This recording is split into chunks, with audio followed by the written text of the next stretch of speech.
The LEGO Ninjago 2026 sets have been revealed, and people do not like this wave very much. Me personally, I think it's fine, but that's not the interesting question. We want to know how the sets stack up against each other, so let's do exactly that. Hey everyone, Brick Dude here for my first video in over 2 years, and here is the LEGO Ninjago Winter and Spring 2026 Dragons Rising Season 4 sets ranked. And yeah, you did hear me right, I'm going to be including the 2 revealed sets releasing in March as well, just because I'm probably not going to make a separate video for those ones when they do come out. And if another spring set gets revealed in that time, and I didn't have it on the list, then I will be very sad, but oh well, I'll get over it. Anyways, intros are overrated, so let's jump right in.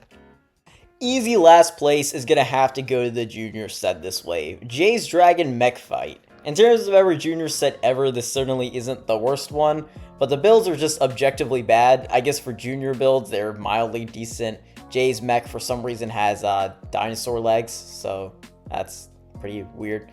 But I don't know. I don't have a lot of thoughts on the set, to be honest. Like, if you want a ninja for really cheap, I guess this is a option. But junior sets always rank at the bottom, and I wouldn't say this one is particularly an exception. The next 2 sets are basically the same set, so I'm going to just group them together so I don't have to talk about them separately. There are these new monster spinners. We got one for Nia and one for Lloyd, and they just look like every other spinner set we've ever gotten ever since Spinjitzu Slam. There's a base to kind of launch the spinner out of, and then the actual spinner crown.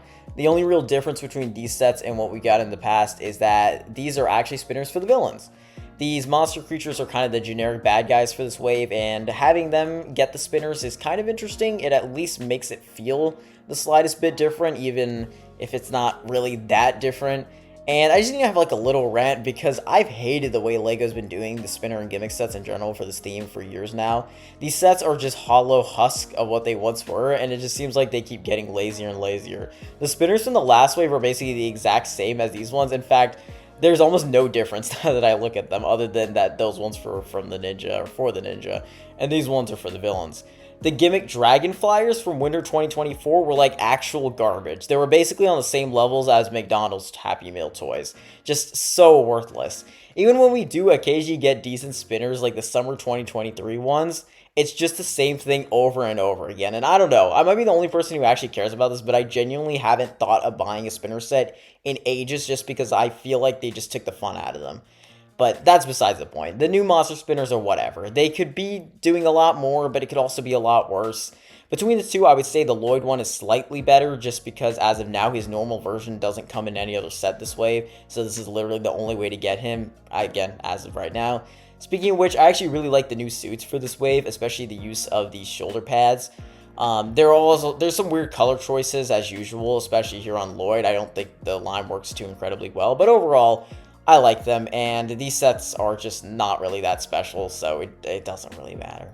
In terms of the main wave, this is without a doubt my least favorite set. It's basically just a culmination of my least favorite parts of this theme. Oversized vehicle that are way too reminiscent of things we've gotten in the past, not many desirable exclusives, and of course, the cherry on top being super overpriced. Normally, even if I don't have any interest in the idea of the build, it can still look good.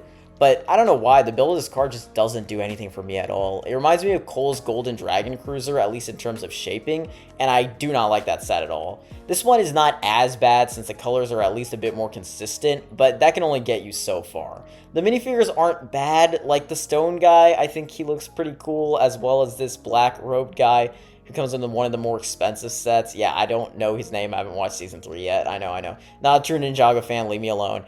I'll get to it at some point. The coolest minifigure in this set, though, is the Dragon Wing version of Kai. I know we've gotten a few figures like this at this point, but they honestly keep coming up with ways to make them the best figs in the entire wave, so I can't really complain. The worst part about the set, though, of course, is that it costs $55. Why? I don't know. Nothing about the set screams $55 whatsoever. That Zane Spinjitzu car that came out in the first Dragons Rising wave was $35 and had a pretty similar shape and size to this. And I thought that was overpriced at the time. Not only does this show how ridiculously overpriced this set is, but it also just proves how generic it is that I could think of a dozen different sets that are basically just the same build, but done better or less expensive. Just buy another set. I've heard a lot of interesting takes on the Ninja Vehicle Treehouse battle. Some are calling it the worst set of the wave and completely overpriced, while others think it's actually kind of a fun place set, especially for kids. Personally, I don't really care, but based on its placement on this list, you could probably assume that's not my favorite. I will say that this does look like it would be very fun for younger kids, maybe ones that are just getting into Ninjago, especially since, well, this set is overpriced. It's not over that $100 range, so it's accessible to kids who can't spend too much money on LEGO.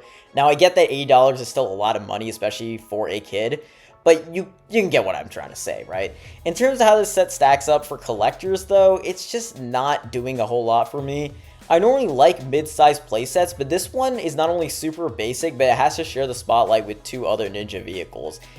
That is just, once again, nothing special. Kai gets a bike, probably for the 100th time now, and Zane, of course, gets a helicopter, which, considering that he only gets sets every now and then, it's just really funny to me that they just keep handing him a helicopter. The design of the bike isn't even that bad, to be completely fair. The use of the Evo shield pieces and stud shooters especially add a lot of flair to the build, and again, it looks fun for kids.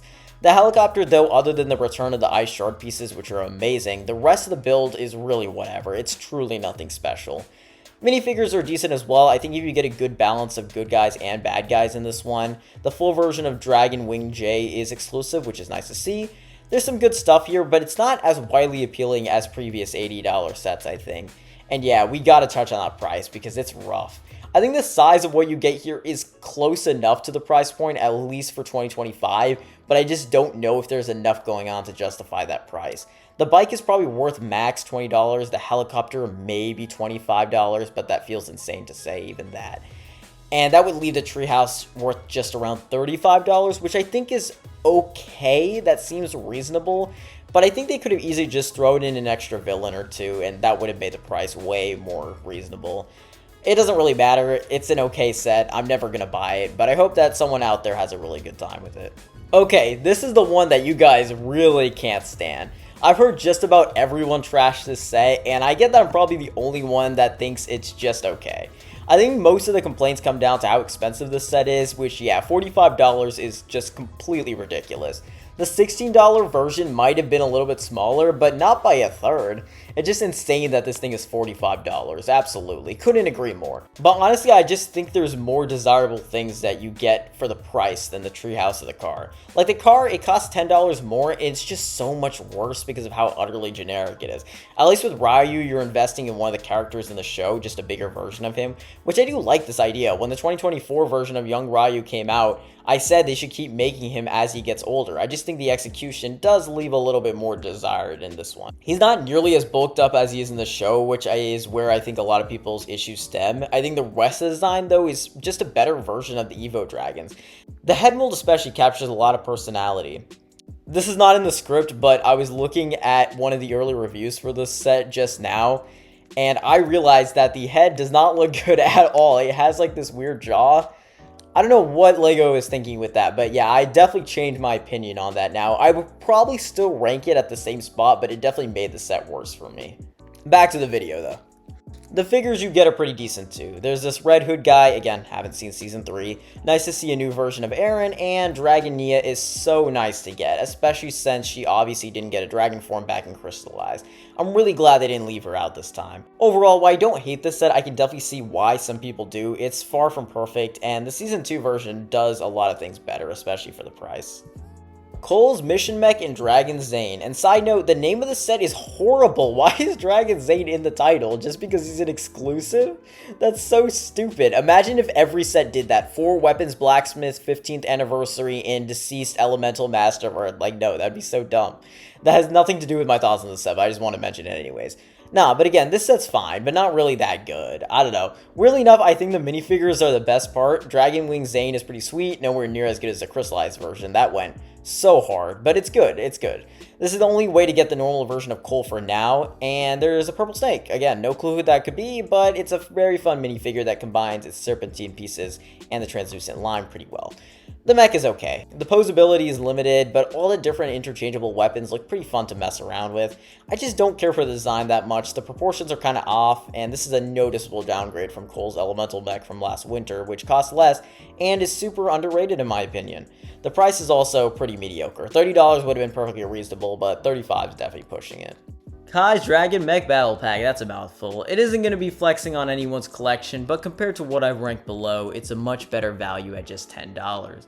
I feel like these $10 sets have been thriving a lot with Ninjago becoming a lot more expensive, and this is a good set. Kai is no stranger to Evo style mechs, but the way the design incorporates the dragon wings plus the flames add a lot to this build. I've also been enjoying seeing a lot more orange incorporated into Kai's sets since that was his OG secondary color before all the gold, and just pairs really well to get that nice flame decal effect. Another great thing about these smaller sets is the minifigures. They could have easily copped out and just given us only 2 minifigs, but the inclusion of Sora is just such a nice touch. Plus you get a version of Dragon Wing Kai. It's not the complete version, but you do get the hood at least. This is basically all you could ask for in a $10 set. There really isn't a lot going against it. Yeah, there's not much to glaze over either, but I don't think I would be disappointed if I picked it up. The Dragon of Life is the biggest non-legacy set of the entire wave, and I'm honestly having a hard time forming much of a strong opinion about it. I like the dragon. I think it has some amazing features. The way the head is done, especially with those horns, it's so clean. Any attempt to incorporate nature or flora looks so good. It's definitely a very unique dragon, but at the same time, it does seem weirdly incomplete. The piece count looks a bit low for what they were going for, and a lot of the back half of the dragon looks pretty incomplete.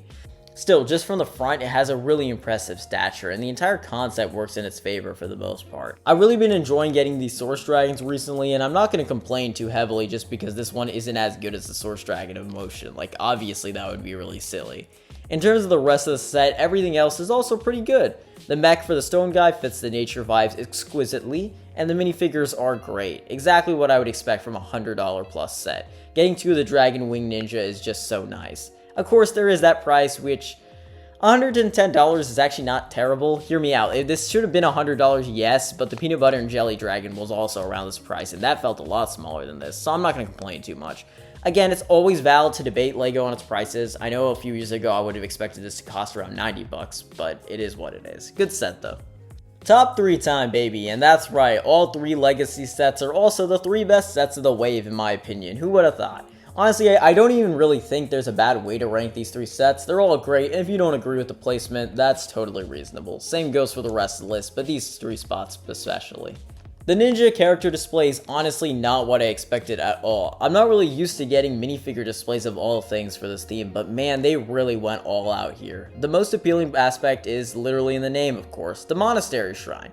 No, obviously, the 8 minifigures are the highlight. As someone who wasn't buying 2012 Ninjago sets, the opportunity to get mostly faithful adaptations of the ZX suits is just something I can't express. It's just beautiful. There's also slightly modified versions of the golden weapons, especially the Scythe of Quakes, which I do not know why they don't want to stick to the crystallized version. I feel like that was perfect, but they seem dead set on changing it every time it's released, so oh well. Nia also comes as a new version of Samurai X in the set, and there's a classic version of Master Wu, who also comes in the Blacksmith shop. For the exclusive 15th anniversary gimmick, they're releasing versions of the older Elemental Masters, which I think is pretty cool. This set has a previous Master of Lightning, aka Jay's mom. The only gripe I would say I have with any minifigure in this set is that they decided to do the gold trim, both the armor and the hood, for Lloyd, Jay, and Cole, whereas in the original set they all had gray, or in the case of Lloyd, gunmetal gray. On Cole and Lloyd, I actually think it looks pretty great, but Jay, I don't know, it doesn't really work. Thankfully, though, I do own the original ZX Lloyd and Jay, coincidentally, after I bought the Epic Dragon Battle on the aftermarket, so it's not going to make too much of a difference in my collection, but I do know a lot of people aren't super crazy about that, and I can see why. The actual display is nothing phenomenal, but it's good for what it is. The backside even has a little nook with some Easter eggs, it looks like, which I'm excited to explore. Originally, I wasn't super big on this set. I'm a guy who always prefers builds over minifigures, and the build is not very substantial for $45. But the more I look at it, the more I realize that that's obviously not the point. They made this specifically for fans of classic Ninjago, and it's really generous of them to release all of the ZX suits in one set. They didn't need to do that. And yeah, once you factor in all of that, $45 is a small price to pay. Just like the Ninja character display, I wasn't the biggest fan of the set when the first images came out, but looking at it now from every angle, I must have been on drugs, because Lloyd's Legacy Titan mech is beautiful. It looks so good. The original is one of my favorite Ninjago mechs of all time. I've been glazing that thing since 2019, which yeah, it is weird that we're getting legacy sets for Secrets of Forbidden Spinjitzu. I hope that doesn't mean we're going to be skipping over seasons 6 through 10, because there's still a lot of things we need to cover. I mean, I was gonna say 2019 is way too recent for a Legacy remake, but now that I think about it, the original came out 7 years ago. Holy unk. That's besides the point, though. The Titan Mech is amazing. The color scheme takes some bold swings. It's not perfectly symmetric, but that honestly adds to some of it more than it hurts. The way the shield and sword are done add a lot of scale to the mech as well, and in general, it just pulls off that samurai-inspired design so well, just like the original did. Which one's better? I honestly want to hear your thoughts, because at this moment, I think especially factoring in the size, I would say I still prefer the original. I think the colors are even more well done, and there's a few things about this new mech that I still don't care for, like the helmet build and any of the red pieces sprinkled throughout are honestly duds. In terms of value, I'm a bit split. This set has the same problem as Cole's Titan Mech from 2024, where they didn't bother putting in many minifigures. There's an Ice Samurai and Lloyd's EX, and that's about it. Normally, I wouldn't really care, but because it is $130, I would have expected a bit more. It feels like a wasted opportunity not to throw in more Ice Samurai. I don't know.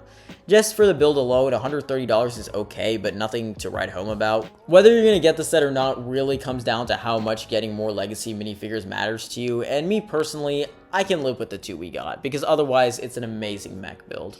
Come on though, would you really expect any other set to top this list? The 4 weapons Blacksmith is perfect. It is exactly what I wanted and more. The build is so faithful to the version in the show, it looks like it was ripped straight out of the pilots.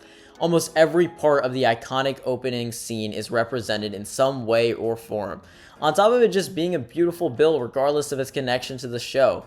I love the way it's raised off the ground, the sign is perfect, and it's fully enclosed, which is very rare to see, but much appreciated. The interior, I'm a big fan of it. There's a handful of references and Easter eggs, on top of just being a super cozy blacksmith inside. And they went hard on the minifigures. We finally have a good version of Blacksmith Kai, Casual Nia is here after 15 years, and Ray and Maya are included, and they don't even count towards the old Elemental Master's 15th anniversary collection. You still get the previous Elemental Master of Earth, aka Cole's grandfather. Again, including Ray and Maya on top of that guy was just not necessary, but this set is all the better because of it. This is just one of those LEGO sets that anybody could have a great time with. Long-term Ninjago fans will obviously get the most out of this, but even newer fans who want to have a piece of history represented in a newer set can also have this. That's on top of kids who get a great playset and non-Ninjago collectors that get a fully enclosed blacksmith shop. $100 is so reasonable too. People have been complaining about the price for some reason, which I honestly don't get. Amazing set, and the only set this wave I would consider a must-have, so long as you could dish it out. That's my list though, and I'm curious to hear yours, so let me know in the comments below. That's all I got though. I'll see you next time.